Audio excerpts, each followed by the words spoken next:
What's going on, everyone, and welcome back to another episode of the Gamecite Chronicles, the console gaming podcast where we sit down each and every week to talk about video games. I'm your host, Bonfire, and this is episode number 15.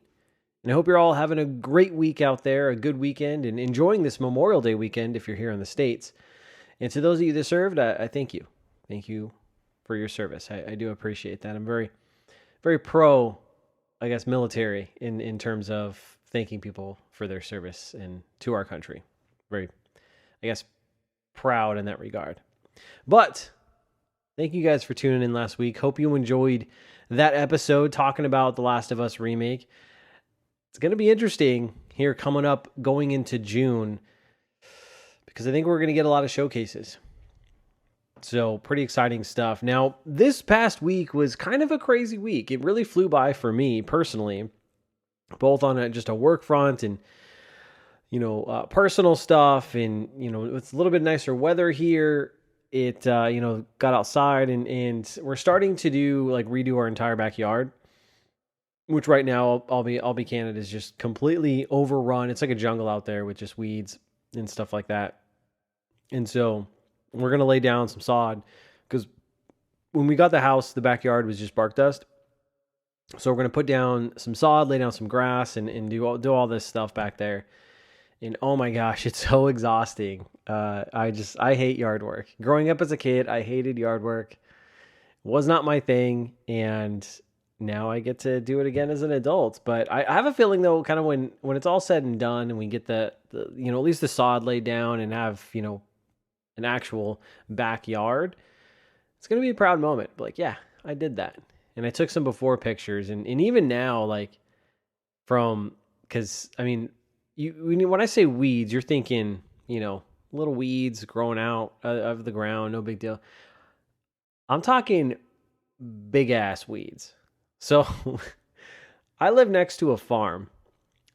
And I think and they grow wheat over there. I think some of their seeds got on our side, when they were spraying it down, because it's a big ass farm. And so we're talking big, tall grass and in big ass weeds. I mean, some were waist high, no joke. So this shit, I'm literally taking a shovel, digging this shit up. So anyways, it's been a lot of work. It's been exhausting. But other than that, in the gaming world, there's been a lot of news, a lot of stuff going on.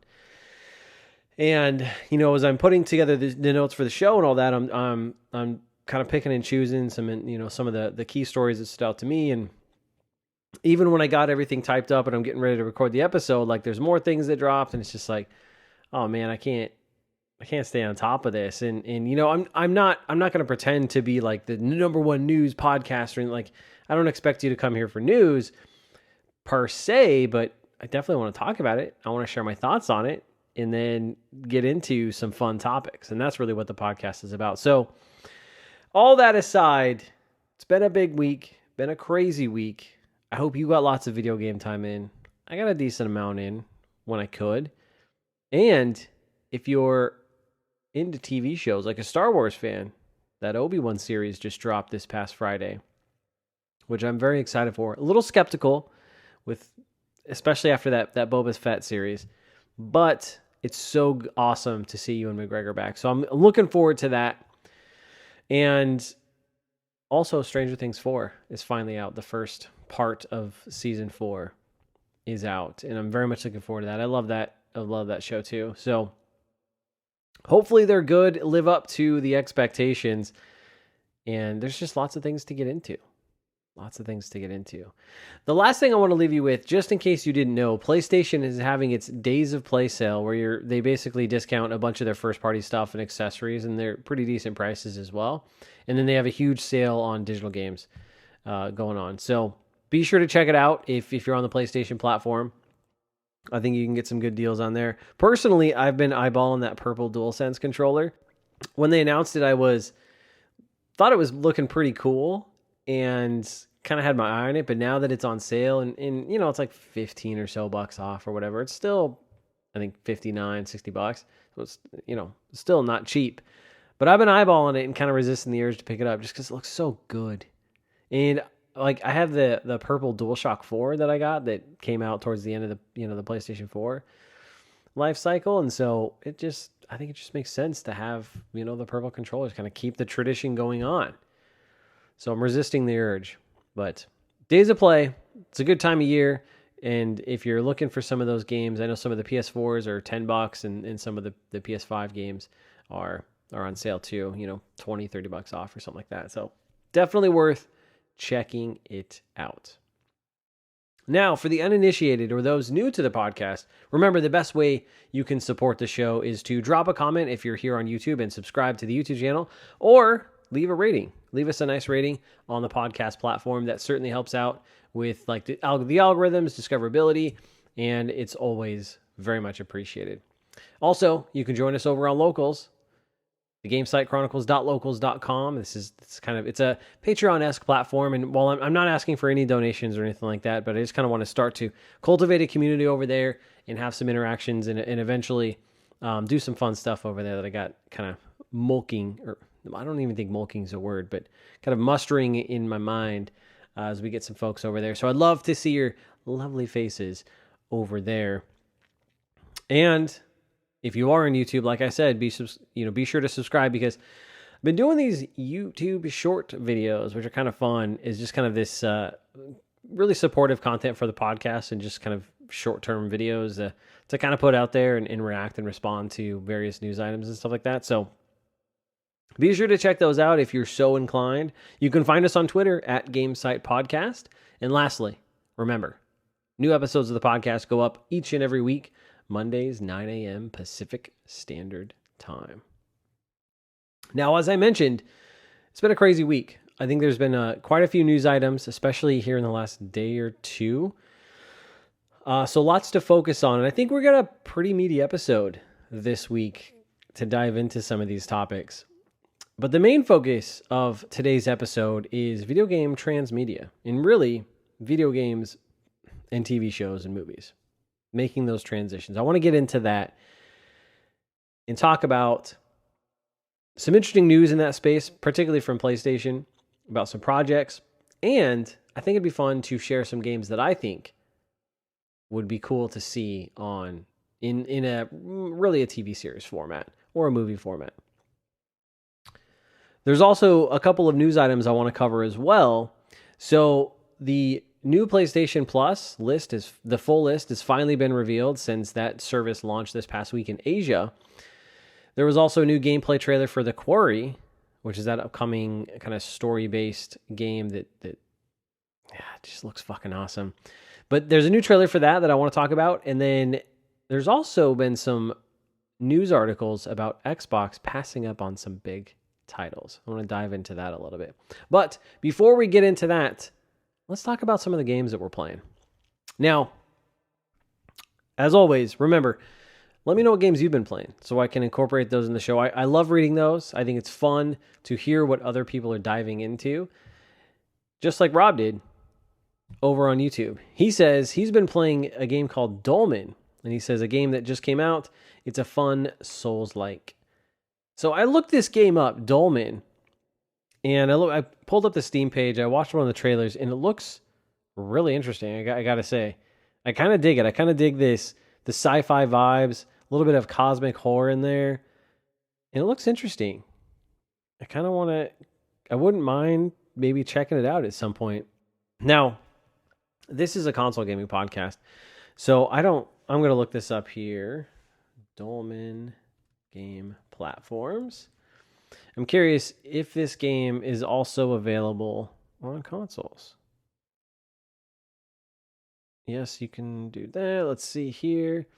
It is. Okay, so it is on Xbox and PlayStation, and I think eventually coming to Switch. So, okay. Cool. I'll put this on my wish list. Nice.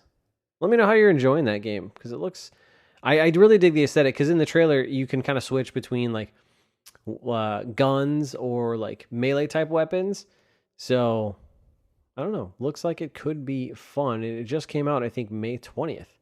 So what is that, about a week ago from the recording of this podcast? So I dig it. Thanks for writing in, Rob. I do appreciate it. Now, as for me, I played a little bit more Elden Ring, of course. Put in a few more hours there. I did find this new area. Gosh, I forget what it's called, but it's on the kind of the northeastern, or really the eastern part of the map, if I remember correctly. But either way, I was kind of exploring that area, and then I came across this pretty cool boss. This, again, I forget that I don't know why the names escape me on this game. It's probably because there are just so many bosses and so many areas that I just forget them. But this boss was on horseback, and you're kind of in this arena that's surrounded by these empty chairs. It was pretty cool setting. And took down that boss. And I've been finding some weapons, some interesting weapons that are awesome, but they just don't work for my build. So I'm kind of thinking about respecking my character just a little bit. Maybe put a little bit more points in faith, because some of these weapons are like magic based and require a high level of, a decent level of faith. And so I thought, because for me, I get a little tired sometimes of using the same weapons over and over again. And this is really with any game. And so I like to kind of spice it up sometimes. And so I kind of want to try out some of these weapons. So I'm thinking about respecking. We'll see. I think that's limited how many times you can do it, because it requires like a certain item that you have to go find out there. I was kind of reading about it. So I may wait a little bit and give it some time before I make that full commitment. But either way, played a little bit more Elden Ring, but then I actually put that game down for a different game that I was excited to get back into, because I don't know, it was just calling me, just saying like, hey, why don't you come back and play a little bit? Come on. And that game is Kingdoms of Amalur: Re-Reckoning. Now, I don't think I've talked about this game on this podcast. And so I started playing this game back around holiday last year, not too long after it was free on PS Plus. And so before I took a break around mid-January, I put in just over 50 hours or so. Like I played quite a bit of this game. Like I was just into this game, just totally into it.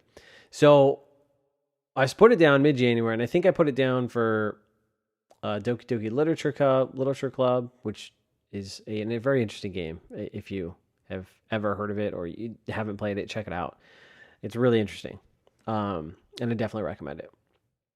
But I put it down for that, and then shortly after that, that's when Dying Light 2 came out, and obviously Horizon, Elden Ring, and then so many other games that you can't keep up with. But so coming back in, I kind of had to refamiliarize myself with the controls, the mechanics a little bit, and the story, though, I got to be honest, I don't really remember much of the main storyline. And there's so many side quests in this game. Like, you can just get lost doing a plethora of side quests, which is just wild. But I got to say, this game is awesome. I've thoroughly enjoyed my time with it. It's great to get back into, and it's kind of just, it's nice because with Elden Ring is stressful. It's a stressful game. It's high tension. And it's nice to kind of play something else that's not. You can kind of just kick back, relax, and just enjoy the game. So it's been nice to kind of toss between these two. But it's awesome. This game is fantastic. And I can see how when it came out, I think it came out in 2012, and I could see how at that time it would be a pretty exceptional game. And I think it did all right in terms of reviews, if I recall. I never played it, but I also know that preview, like a couple months prior, or at least, not too much prior, at least 6 months or so, I think, that's when Skyrim came out at the end of 2011.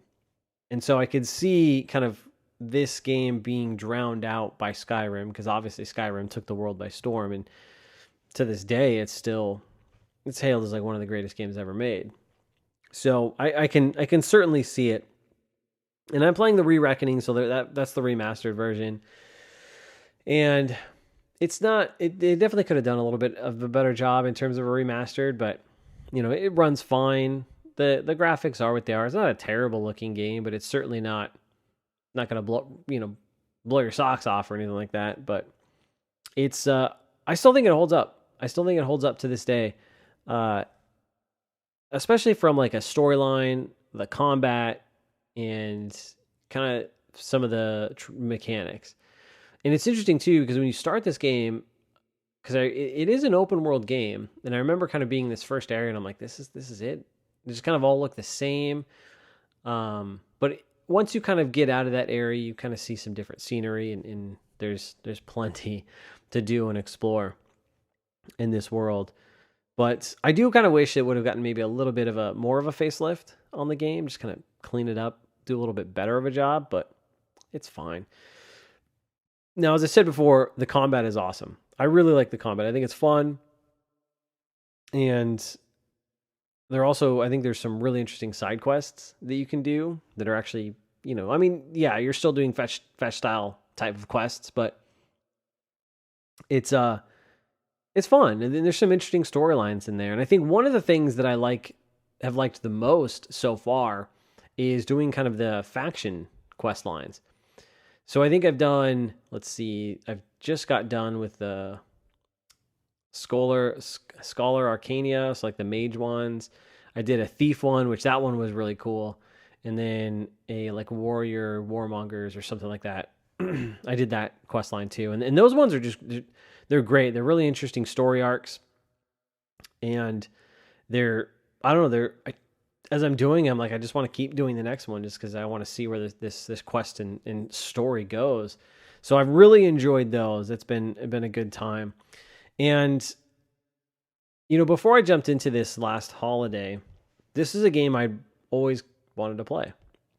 I remember I never got into it back in 2012. I mean, during that time, that was pretty much Halo and Call of Duty were like my main go-tos, taking up a lot of my time.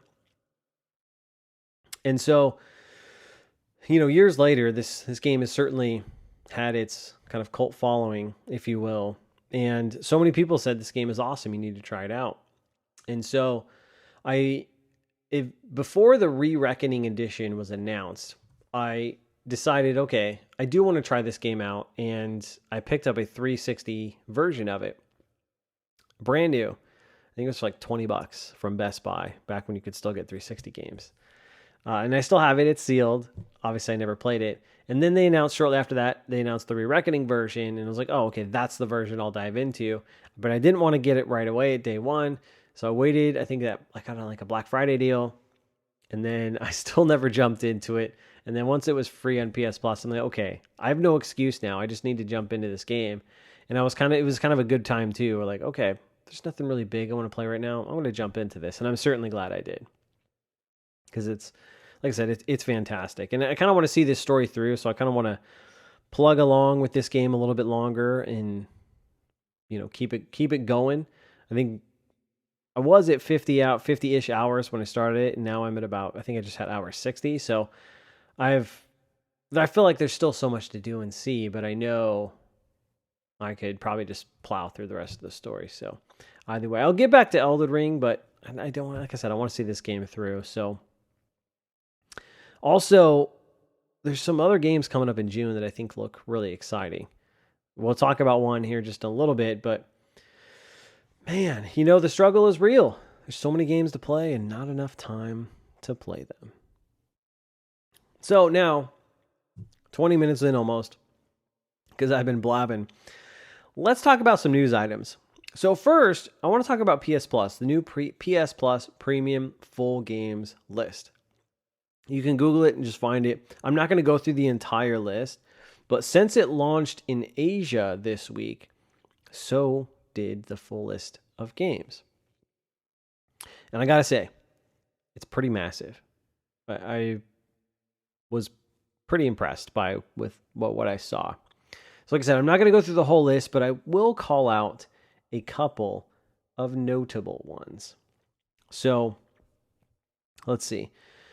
Starting with PS5, Assassin's Creed Valhalla is on there.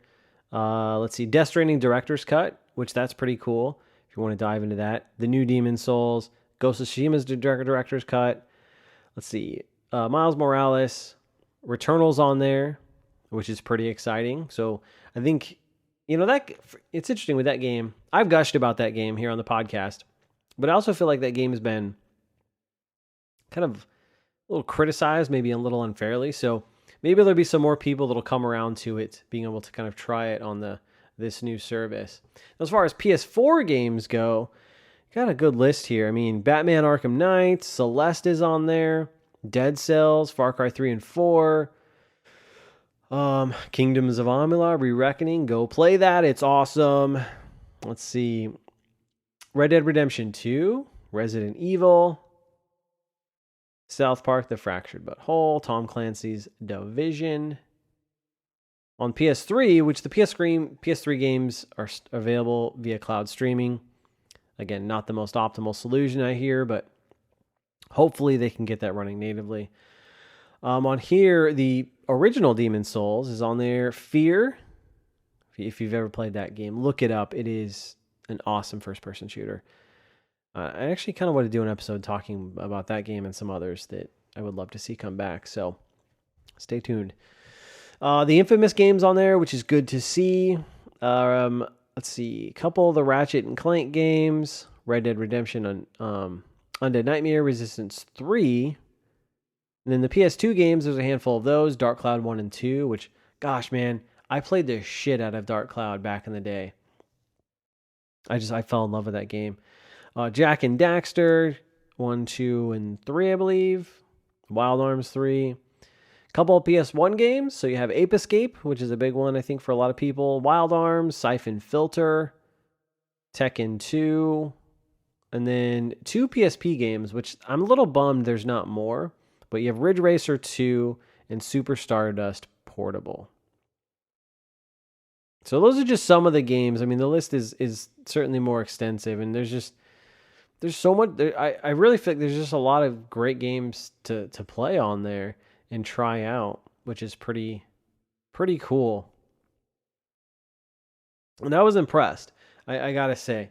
Now, one of the cool things with some of the older PS1 and PSP games, they offer save states, rewind functionality, and some form of upres. And I'm not going to pretend to understand this, but there's a little bit of controversy in terms of the type of, I think, refresh rate on these games. Like there's a 50 hertz something, and then there's some of them have a more, modern 60 hertz, I think, refresh rate. So I'm not going to pretend to understand that. I'm not very much of a super technical guy. Go see the Digital Foundries of the world. But the other cool thing is that some of these games will feature trophy support. So, for example, Siphon Filter will.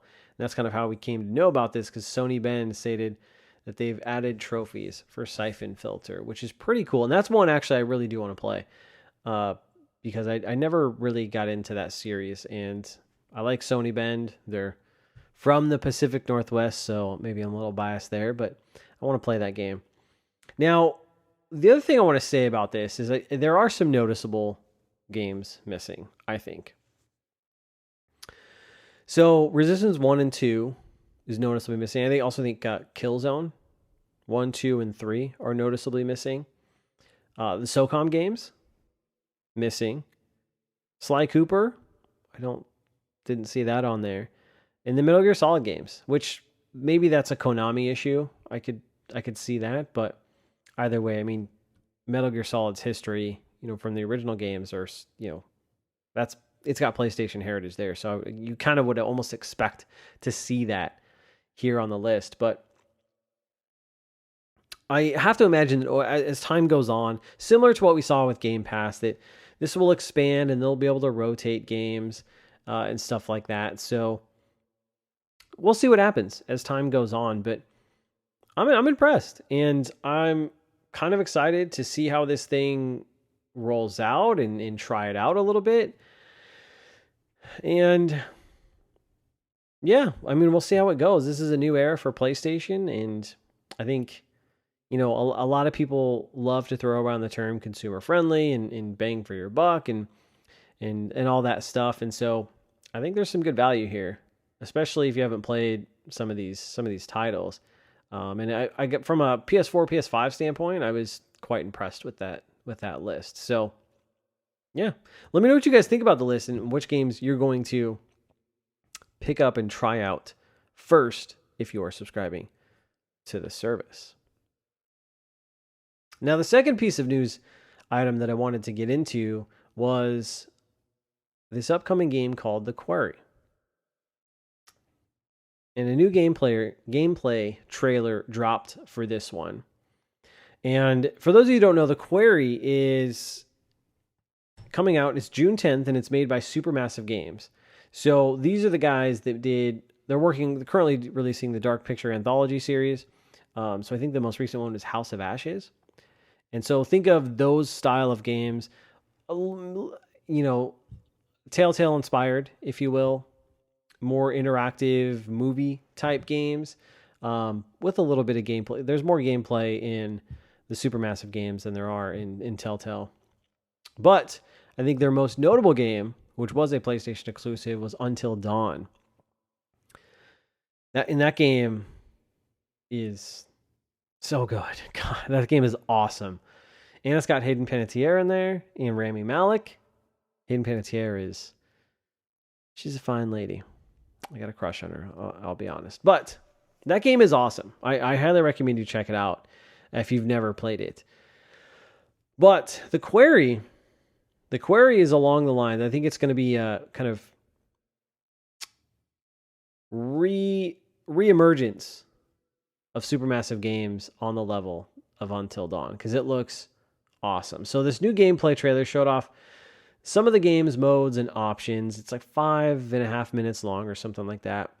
But I gotta say, after a while, I remember hearing about this game from a buddy of mine who I think listens to the show. Shout out to you, Legend of Cotton. And I actually do plan to have him on the podcast in the future.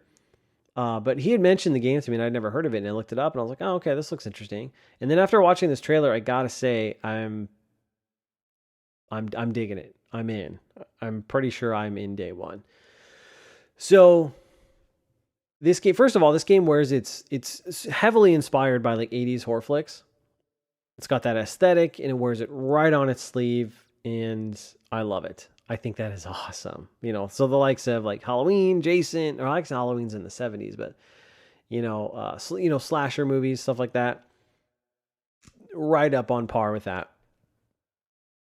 The other thing I noticed in watching the trailer is the visuals look really, really good. Like the facial animations, the character models, very well done. Very, very well done. Very impressive too. And so the other thing that I've read about this game is that it has over 100 different endings, which I think is just wild. Now, Until Dawn has multiple endings. I don't know how many they have. And they've kind of introduced this thing called the butterfly effect in their games. Like it's a literal term that I think that they used, where based on the decisions that you make in the game, your paths can be altered and changed that can lead you to, a multitude of scenarios and endings. And that is carried over here, but I think in a much more expanded upon way, which is fascinating. So I'd be curious to kind of see how that all plays out. And I know, two of the endings is basically everyone survives. So you can try to keep everyone alive, or everyone dies, which is interesting. And that kind of Until Dawn is very similar in that regard too. Now, they showed off in the gameplay trailer a multiplayer mode where basically you can invite friends online. So you can do this via online, which is kind of neat. And then as choices kind of come up, you kind of just take a vote for however many people you're playing with, which is nice. And then there's a co-op mode where you can actually assign characters to a player and then pass that controller along as that character is now being taken control of. So that's kind of cool as well. So definitely some thoughtful modes here in terms of kind of enjoying this game and experience with your friends. And as I mentioned before, in terms of the endings, there seems to be a ton of different paths and choices, and a plethora of different outcomes that they kind of elaborated on just a little bit there. So really, really interesting stuff. And man, it gets me so excited because I've not played the Dark Picture Anthology series. I've wanted to try it because I've liked Until Dawn so much, but this game looks like proper on par with Until Dawn. And so I'm super excited for this. Like Until Dawn was a sleeper hit. Like this game came out of nowhere and it was just fantastic. So good. I don't think anyone expected it to be as good as it was. And I think it's truly an exceptional game. Definitely probably one of the better games on the PlayStation 4 system. And so, man, I've got my eye on this one. It's captured me. I think it's going to be a lot of fun. I think that my biggest question is how long it's going to be, because I think it's the director who's commentating on the video talks about that this is a game that's meant to be, played through multiple times, which I'm not always the biggest fan of doing it unless it's a game that I've just absolutely fallen in love with, or it's a game that isn't terribly long. So I think Until Dawn was 6 hours or so. So it'll be curious. I'm kind of curious with this game and the, seemingly plethora of choices. Do we hit that 8-hour mark, maybe 10-hour mark? I don't know. Oh, one other thing that I thought was really, really interesting. One of the other modes they talked about is I think it's called like movie mode. And basically you can preset one of the endings, I think a couple of them, like everybody lives, everybody dies, and I think there's one other one. And you can choose that and then literally just sit back and watch the game play out. And it'll do those decisions based on to get you to that end result, which is kind of interesting. So you can literally treat it like you're watching a horror movie, which I think is kind of cool. I would probably never do that, but I'm sure there are folks out there that would. So I think that's a really cool feature. So, like I said, this game, I think it looks awesome. Check it out if you haven't heard of it. Comes out June 10th, and it's called The Quarry. Now, this last piece of news that I wanted to touch on, because I thought it was really, really interesting. And so, it was reported by VGC, Video Games Chronicle, that Xbox turned down Marvel and the opportunity to work on licensed games, specifically Spider-Man. So, in kind of going through the article here, a couple of the highlights are Jay Ong, and hopefully I'm saying that right, who was the head of Marvel Games, said that they weren't happy with the quality of the Spider-Man games from Activision, and they had both agreed to part ways. And one of the things, that Activision said as they parted ways to Marvel Games was, "Good luck finding your unicorn." That's kind of funny if you think about it. So that's when Ong said he's going to find a better home for it. And so that's when he reached out to both Microsoft and PlayStation and asked if they want to enter into an exclusivity deal. And he said, let's see. So in talking with them, he said, I quote, "We don't have any big console deals right now with anyone right now. What would you like to do?" And then that's when Microsoft replied back and turned it down. And they stated that they wanted to focus on their own IP. He met with Sony, who was a little bit more receptive. And he says, I quote, "I sat down with these two execs from PlayStation third party, Adam Boyes and John Drake, in August 2014 in a conference room in Burbank. Ellipsis. I said, we have a dream that this is possible, that we could beat Arkham and have one game, at least maybe in multiple games, that could drive adoption of your platform." End quote. And that's when Sony responded and came to the agreement and said they would make a AAA PlayStation exclusive Spider-Man game. And then they handed that project to Insomniac, who at the time was not owned by PlayStation and Sony. They were independent. So, really interesting stuff there. And, I mean, we all kind of know how that story turned out, don't we? I mean, the Spider-Man 2018 came out. I think that game has sold over 20 million copies. And just wild. Just wild. Now, there's some more news. Additionally, it's also been reported, I think this was originally broken by big YouTuber Mr. Matty Plays, that Microsoft was approached about the KOTOR remake, so Knights of the Old Republic, that Star Wars game, and they turned that one down as well, with the same excuse, saying they wanted to focus on their own IPs. Additionally, they speculated it might also have some, I should say, Maddie speculates that it also might have something to do with this being a third-party deal with Asper Media being developed. So with that kind of additional piece of information, because it wasn't elaborated on as far as I know, with that additional piece of information, kind of think, well, maybe they didn't like the idea of this third-party dev working on the exclusive game for Xbox. Maybe that's what it was, an additional factor, I should say. But regardless, I think regardless, you have to ask yourself, what the fuck? Like, what the fuck are you thinking, Microsoft? Seriously, what are you thinking? Now, to be fair, the Spider-Man conversation was in 2014. And that's a drastically different Microsoft back then to what we have today. I mean, drastically different. They were trying to salvage the horrible launch of the Xbox One and the chaos that Don Matrick left behind after that launch. They're trying to turn their image around, their brand around. And so maybe they didn't have the first-party capacity at that time to work on a Marvel project, or at least the confidence, because they were so focused on that. And maybe when they talk about focusing on our own IP, maybe that also meant we got a lot of internal work to do and kind of get our brand back to a good spot.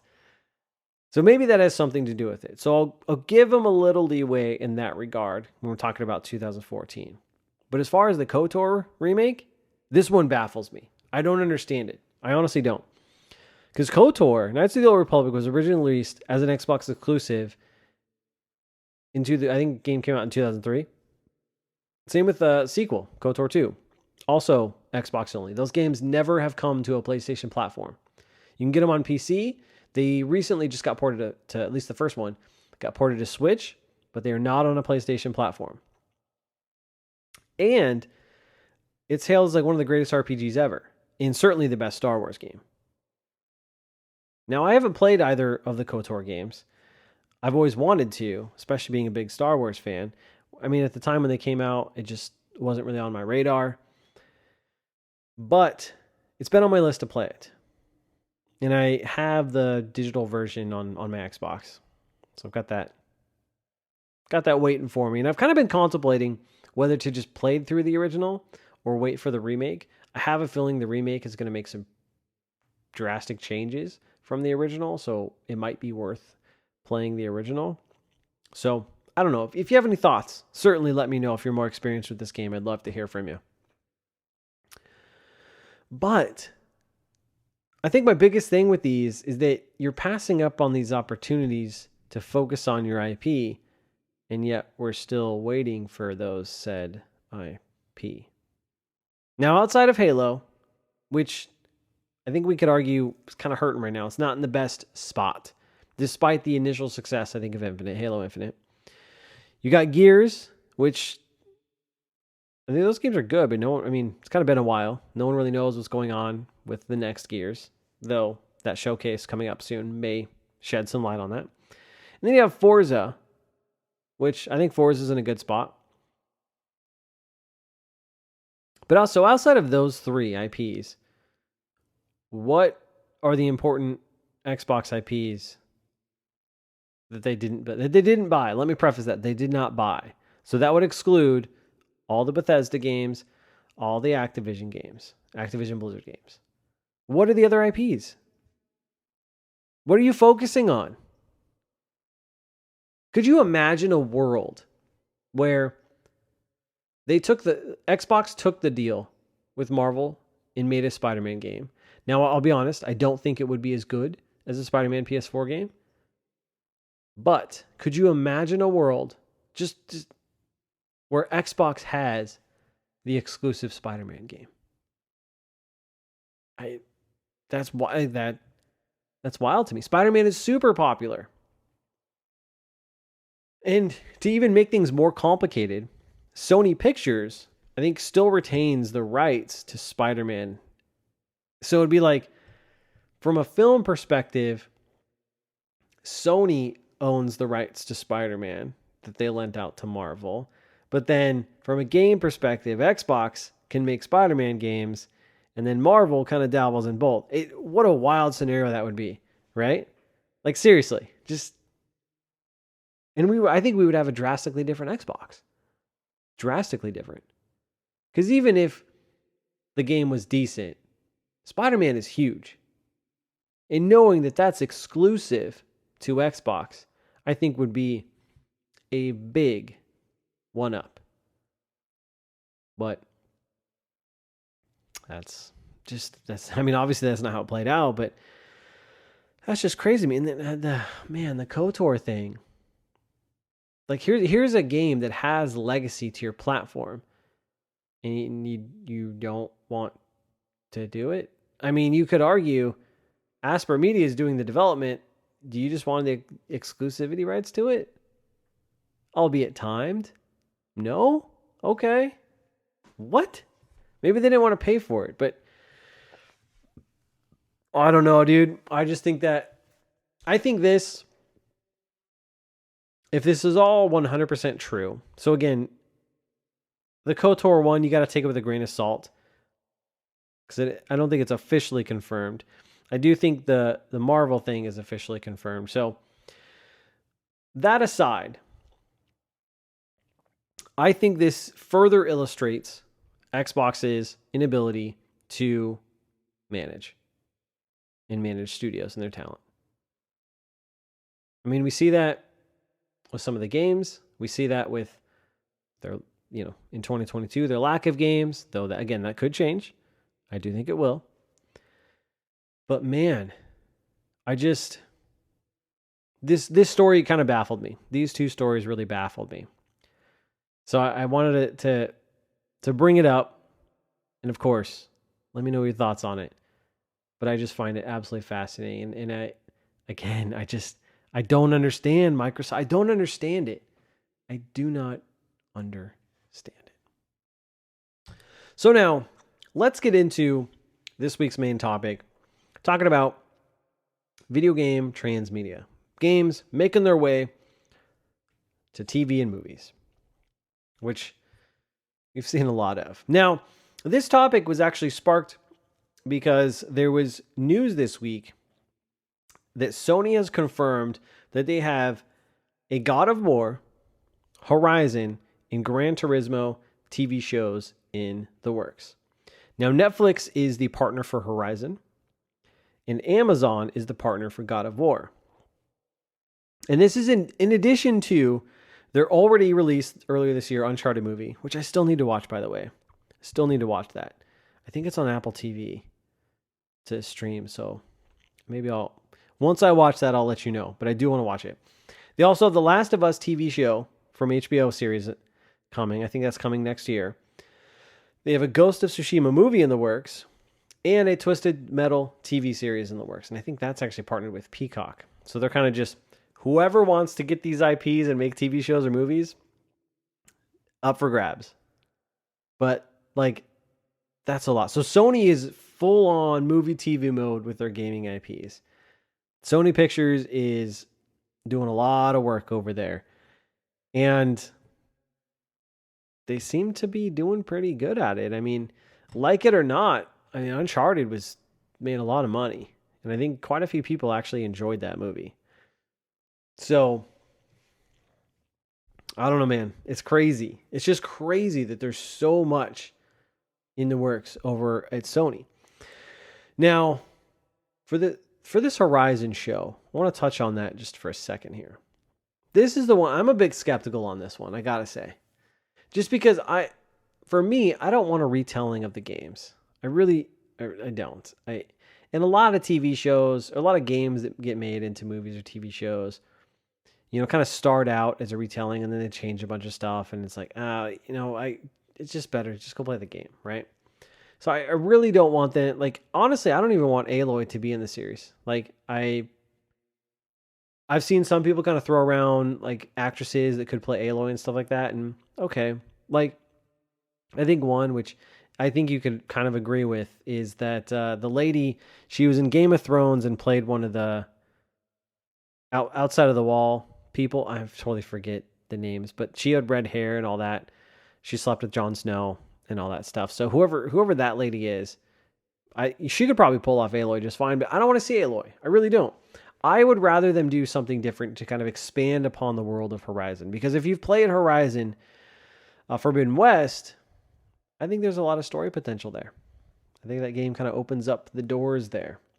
So one thing I think would be cool is if they focused on maybe the creation of the Zero Dawn project and kind of those founding characters in, maybe a little bit more modern world, kind of a little bit future-ish, but tell the story about the world before it all went to hell. Making the Zero Dawn project, the creation of the robot dinosaurs, the kind of war, the battles, and kind of the fall of civilization. I think that could be really cool. Again, expanding upon the existing story. You're not telling the games, you're not retelling the games, but you're expanding and providing some additional context through this medium to enhance the story. I think that would be super cool. It's probably not what they're going to do because that involves creativity, but I digress there. Now, the God of War one I think could be really cool, but my problem with this one is I think it's going to be really hard. Like, I don't know how you bring such an iconic character to live action. Like, Kratos is so iconic. Like, how do you bring that over to live action? And then some people throwing some names around and stuff like that, and okay. But I think for me, whoever plays that role, unless they get someone that just is relatively not known and just kind of falls into this role and plays the part well, could work. But otherwise, I feel like I'm going to see, like, 'cause I think someone brought up The Rock, right?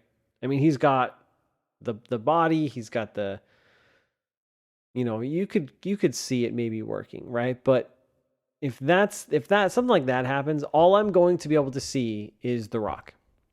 And I feel like you're watching The Rock cosplay Kratos in this show. So I don't know. I think that's going to be difficult. We'll see if they pull it off. And then for Gran Turismo, this one I think you could do something just totally fun. I mean, the Gran Turismo games, as far as I know, they don't really have much of a story, so you can kind of build a story around kind of the heart and soul of Gran Turismo. Could be neat, And then I got the Ghost of Tsushima movie. I think that sounds really cool. The Ghost of Tsushima game is so good. It's fantastic. I really enjoyed that game. Like, looking back and thinking on that game, I really enjoyed that. And actually, I want to get back to, I would love to play that DLC, Icky Island. Yeah, I would love to get back into that. And I also never tried the Legends multiplayer mode. That was kind of a nice surprise, but I never dove into that, which that could also be fun to try out. But I think that a movie in that world sounds pretty dope.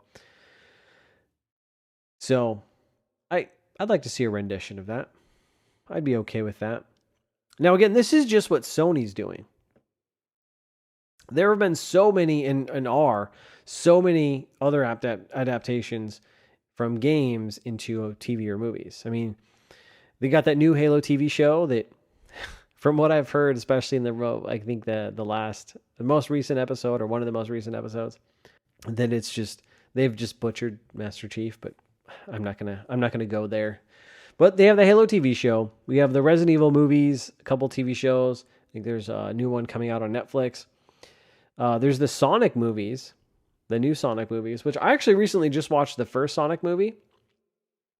I think that was on Amazon Prime, and I'd been wanting to watch it because I've heard so many great things about it, and I gotta say, I really enjoyed it for what it was. I mean, it's just a feel-good movie. I thought it was great, and Jim Carrey does a great job. I really enjoyed it. I don't know, what can I say? I want to watch the second one.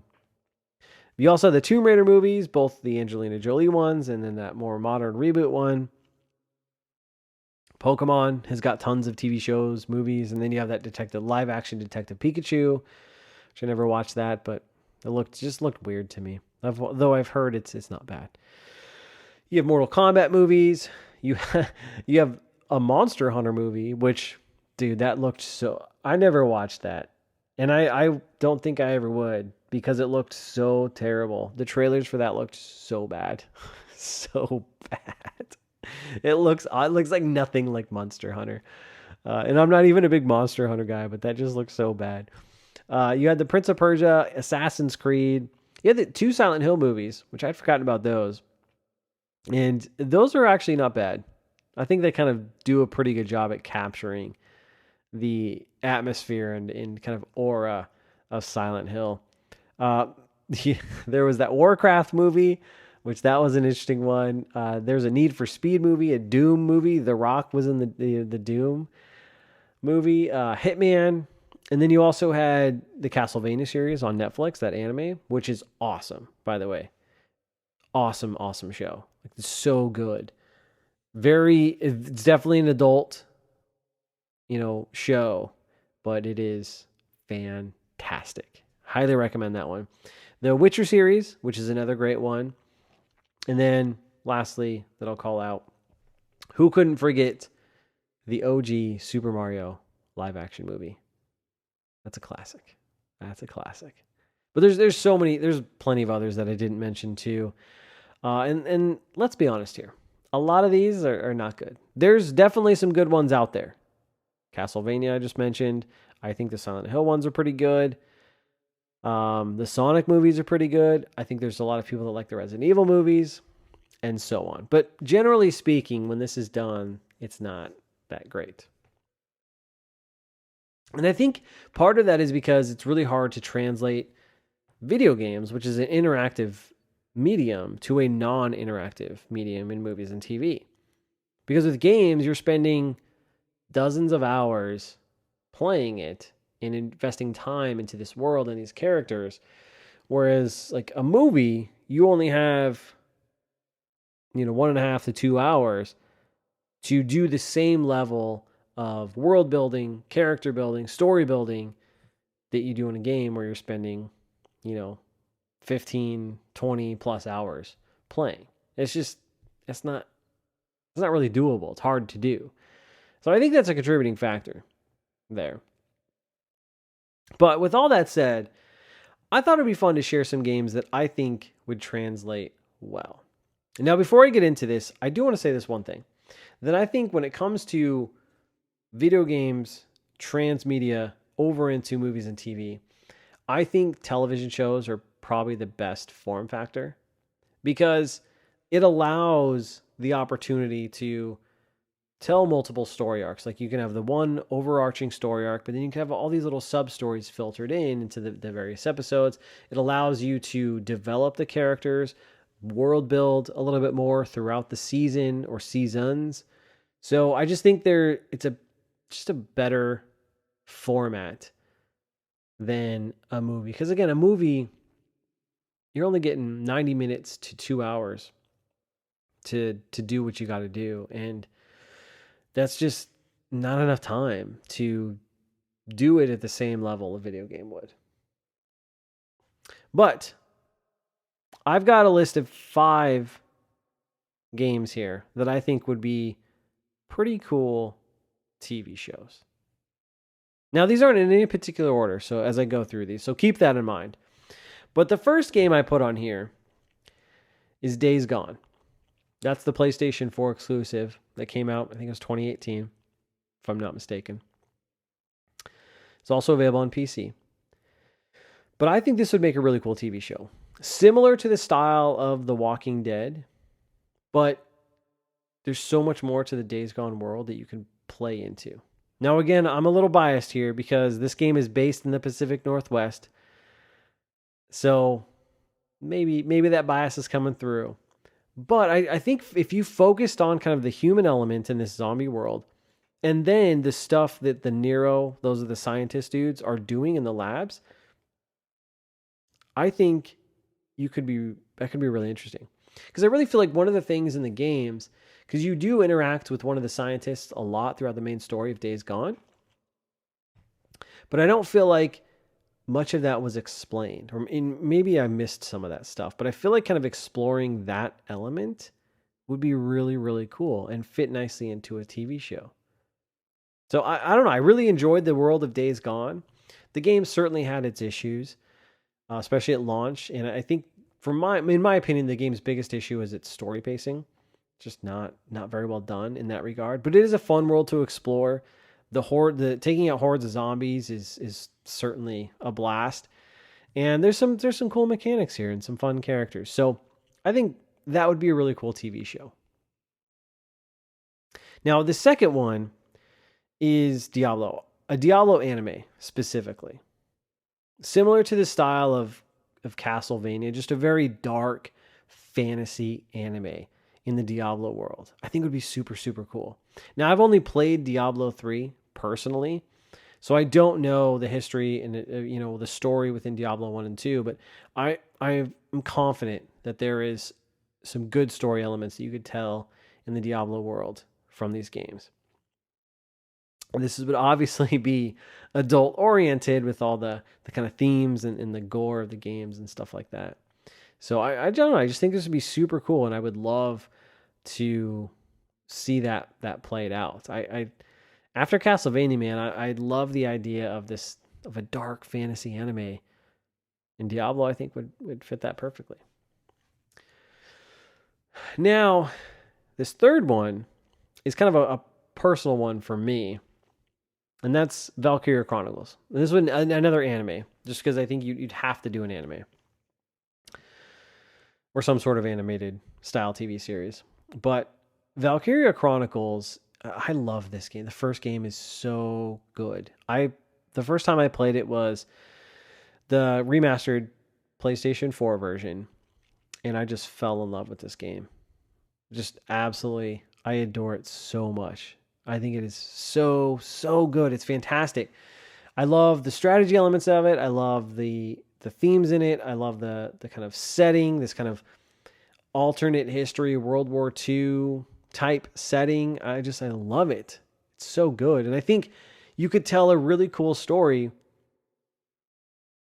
in that universe.